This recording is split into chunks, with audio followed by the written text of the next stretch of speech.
Yeah. I'm here with another video again about Russian weird habits. The title of this video is Things You Didn't Understand About Russia, 7 Weird Russian Habits. She will explain us about weird habits in Russia.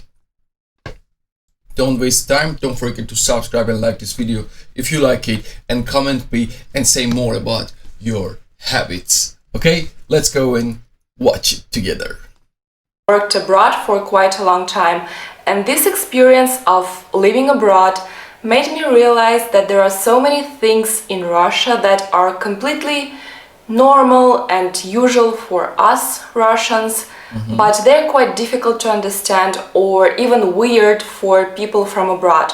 So in this video I want to share some Russian habits and aspects of our mindset and lifestyle. You know, during the last month I received so many threats to stop my channel about the criminal culture, but I'm just continuing to share life of regular people like me and our culture, and I want to show you that not all Russia is evil as many of you think. Of course, and maybe this all Russia is not evil. Of course. If you think like this, you are crazy. If you think all Russia, all the countries, every country has bad side and the good side and the best side. It's not an idea if you say every country is the same. If you believe everything on the news, so you are stupid. You are crazy. These videos will help you to understand the so-called mysterious Russian soul. Okay. I'm also still trying to understand it because many things that I will be talking about have no logic at all, but we simply have them in Russia. Let's go. Fact number 1 about weird behavior of Russians. Men in Russia always carry women's things, and they wouldn't allow her to carry anything because a guy wants. Oh, it's not weird. It's a good habit. I think, I don't know, my culture is saying to show his masculinity, that he's. What about the handbag? So no, it's different. No, okay. Strong. He wouldn't let the girl to carry anything heavy, that he cares about her. But these behaviors went to extremes because it's a common thing in Russia that you will see a couple and a guy carrying this pink small purse or a clutch. So a guy is walking. Yeah, it will be so weird. Okay, sorry. I thought you were talking about, shopping bags or shopping bags, just this. But about a handbag or purses. With this pink purse because he wouldn't allow the girl to carry anything. But it's not heavy at all. Where's the... Okay, there is no logic. Also, in any public transport, men and guys usually give their seats to girls, even though I'm as fit as they are, so why would they do that? But it's still a tradition in Russia. Well, it's a nice gesture. Maybe it's because sometimes we do in our country to tell females, say, don't worry. You're not alone. You're not. Because sometimes men are a lot in. They're coming back from work, and they are more than women. So sometimes we just do it to say them, don't worry, you are not alone. Here, a lot of men are here, but you're not alone. So you can sit here and you're safe. You're safe. From men. But let's admit it, Russia is still pretty conservative in family values and relationships between men and women. In Russia, a man must be masculine to protect the girl, and a girl must be feminine and to create coziness at the house, to be mild. And actually I think, mental problems because of this, because I want to make a career and to be a European-like woman, but I also want to be feminine, but I also want to be independent, but I also want someone to protect me and care, but it means that I'm not independent anymore. Oh! Another habit and a trend. I think it's okay for the family.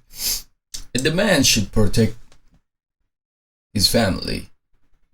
If you are independent, so you are. But if your man wants to protect you, I think you have to let him to do it. I think Tradition is to give flowers to your teachers on September the 1st every year when you go to school. September the 1st is a day of knowledge and a big public holiday in Russia. On this day we don't have classes, but we have a huge holiday at our schools and universities, big parades and concerts to celebrate the beginning of the new year, let's say the year of knowledge. And every year we start our classes on this very day, September the 1st. I know that in some countries classes start on random days and they vary every year. You can start classes in August, in September, in October. But in Russia it's September the 1st for everyone. We give flowers to a teacher, there is a parade, and there is also a tradition of ringing a bell. Usually it's a guy who is in the last grade of school, and we have 11 grades. So usually it's a guy from the 11th grade who is gonna graduate this year. It's like graduation. Or how to say that, party. It's a girl from the 1st grade who is only gonna start her classes at school, puts her on his shoulder, and then they go near the school and she rings a bell, which is called the first bell. The first bell for everyone to start their classes and new year of school. By the way, I have some footage from my very first bell. It's a good.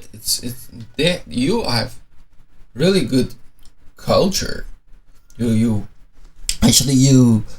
teach kids, you teach students, you teach new or young generation to how to communicate together, how to have teamwork.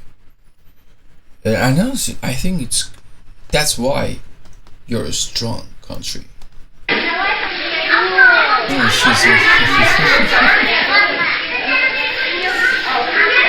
It's like documentary we see.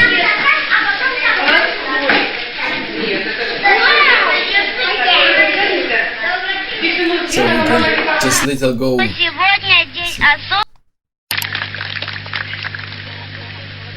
Я сегодня рано встал, умылся, зачесался.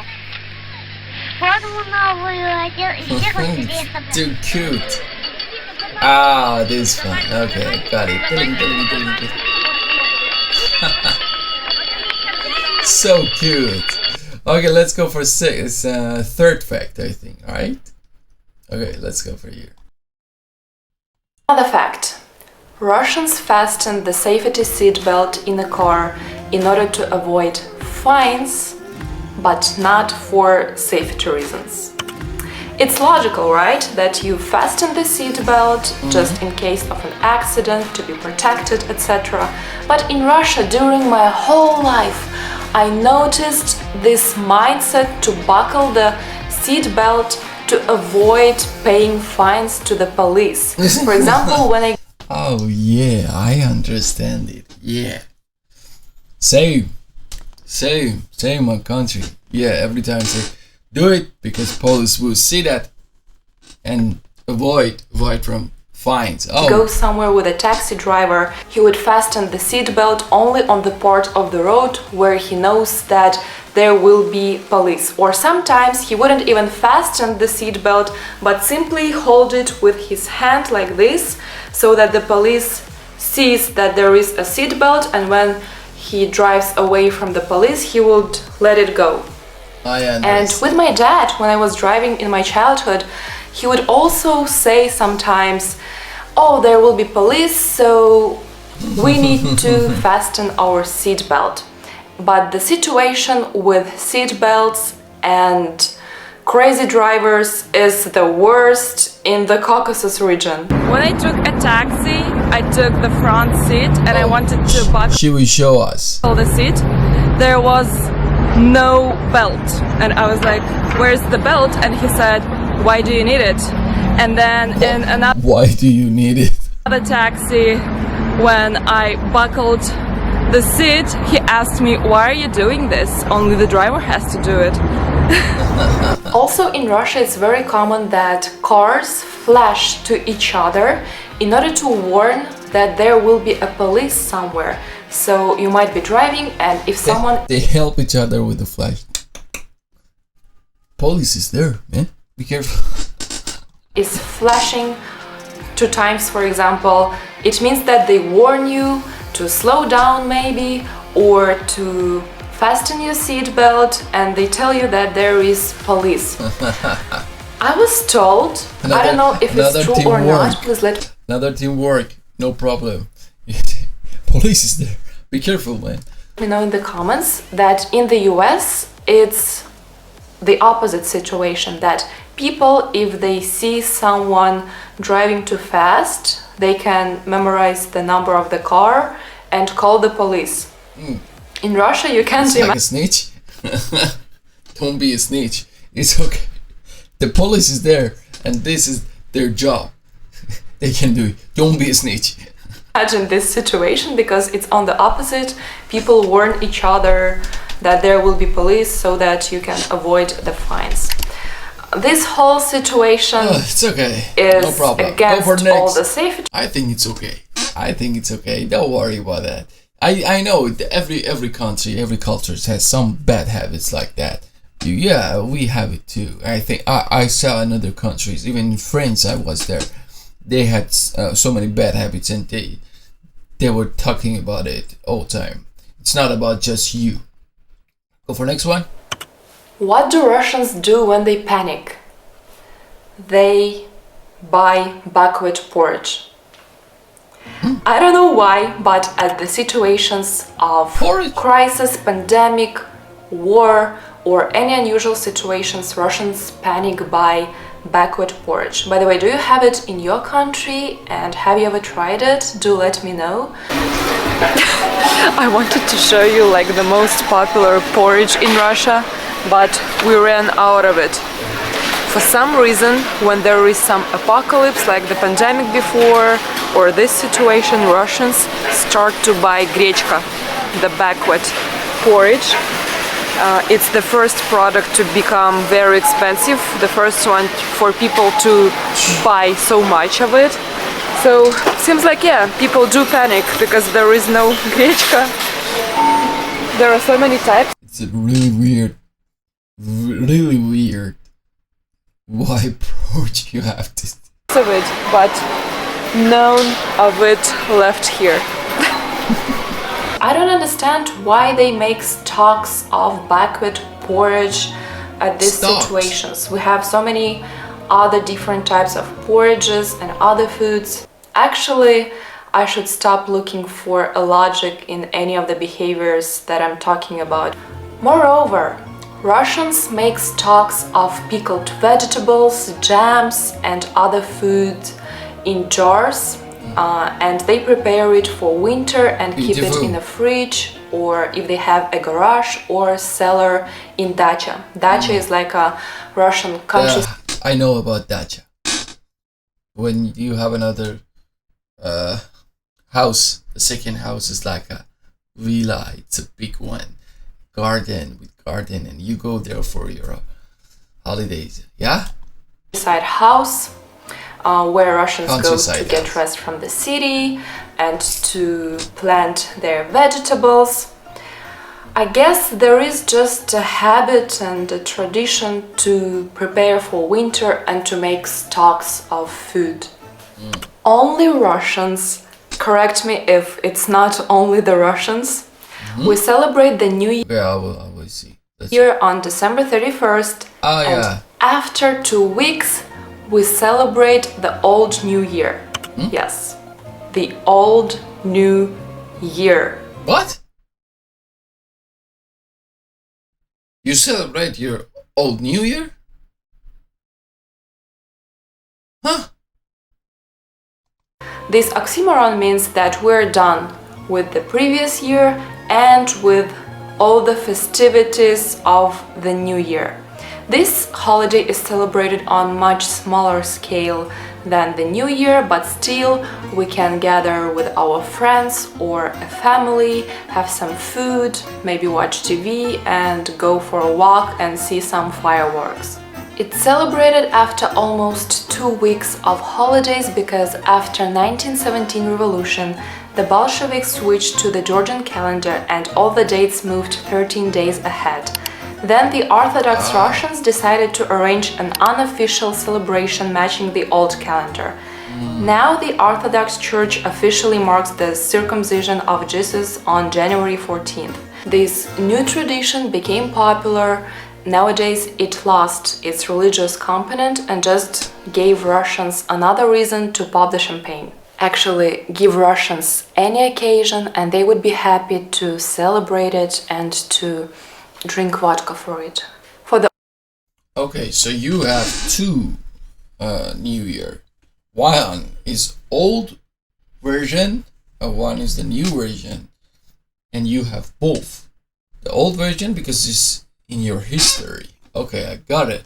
The old New Year, unlike for the New Year, usually we don't give each other presents as it's not celebrated at such a big scale. But for the New Year, if you are a child in Russia, sometimes you can find your father under a Christmas tree instead of a present, because our dads love to celebrate the New Year a lot. Russians go ice bathing or winter swimming, even when it's -30 in winter, but they complain about warm water being switched off in summer. Now let me explain. In Russia, winter swimming and ice bathing is very popular, and we even have clubs of people who are named marji. It's translated as walrus, and that's how we call people who swim in the ice water. And for these people, it doesn't matter what how they can do it. It's very crazy. Temperature is outside. For example, this winter I went to the city Yakutsk and there were so many people ice bathing when it was -30, but for them it was a heat wave. And they told me that for them it doesn't matter whether it's -50, -60 Celsius outside, they always go ice bathing. And also we have traditional Epiphany bathing on January 19th. That's the day that it's believed when the Jesus Christ was baptized in Jordan River, and on this day water becomes holy, so people dunk themselves under the water. Давай. Давай, давай, давай, давай. Okay, but why cold water? Why cold? Давай. Давай. Давай. It was warm in Jordan River, but for some reason Russians decided to do that in winter as well. I also ice bathed about 5 times this winter, and even in the coldest inhabited place of the earth, Almykon. But even though I say, okay, it's like baptized, it's like, for you it's holy. Okay, I agree. But you can do it in not hot water, warm water. Normal temperature. What -30, -50? I don't understand. I You're did killing that. yourself. In summer, I will complain about warm water being switched off. The thing is that every summer in Russia we have reconstruction works. They repair the pipes and everything and switch off warm water for 5 days or a week. Once my friend from France was living here during summer and she was so shocked that there is no warm water at all, to shower or anything. And she told me, if we had this situation in France, all the people would go to rallies. How is this possible? And I said, every summer it's like this. It's reconstruction works. But if you go to smaller towns of Russia, and most of my childhood I spent in a small town, there they can say that they will switch off warm water for a week, give this announcement, but then switch it on again only in the autumn. So for 2 months you can live without warm water. And when I came, wow, I would die. I would die without warm or hot water. To Moscow, and I saw this announcement that for 5 days the water will be switched off, I was preparing myself for several months without warm water, but indeed they switched it on again in 5 days. And this was so shocking to me after living in a small town. Overall, situations like this toughen you up, you become so unpretentious, and after Russia you can bear with anything, survive any situation. And the last fact is that Russians always mock Russia, its government, people and lifestyle. I don't know if there is such tendency and a thing in other countries to make fun of themselves, but in Russia it's a huge thing. Amongst us, you will always hear that people always say that Russia is the worst country, the worst roads, that we don't have roads, we only have directions. I know that, I understand it. We do say. Worst cars. Everyone mocks about Lada car, even though it's the most popular car in Russia. Mock our football team, soccer team, that it's the worst team, they can never play a good game. We can get in a World Cup championship only because we host it. Say that the Russian movies are the worst, always compare them to the US, to the Hollywood movies, and say that ours are very cheap. Also mock about our brands when many international brands, the clothes brands, left Russia. Everyone started. I think it's normal for every countries when they have heavy sanctions and their government is independent, or they have problem with another countries, you know. I think it's same. We have these jokes in my country too, and we have these problems too. To make fun of the Russian brands and say that now all Russians are. I don't know. It's sad. It's happy. You have to be happy or you have to be sad about it. Actually, I'm sad because every time we think we are not like other words, you know, we are not like other countries. We're gonna look like village people because we have some Белорусский трикотаж and other brands which we say look so bad. Actually, there is such phenomenon as inferiority complex. And it is said that, for example, Americans have the superiority complex and Russians have the inferiority complex. So Russians believe that we are in everything worse than the West, and we always compare us to Europe and to the US and always mock about us that everything here is worse, but we have nothing to do but to laugh about it. So there are many memes and jokes about many aspects of Russia as having no warm water for a long time in summer, and we just mock about it. Says, yes, when you can't do anything, at least you can make joke for that. Well, there are so many weird things about Russia. Yeah, it was a lot. It was a lot, and this video is long, the longest video until now I had. Just this, don't forget to subscribe and like this video if you like it, and suggest me more and tell me more weird Russian habits in the comments. See you next time. Cheshi.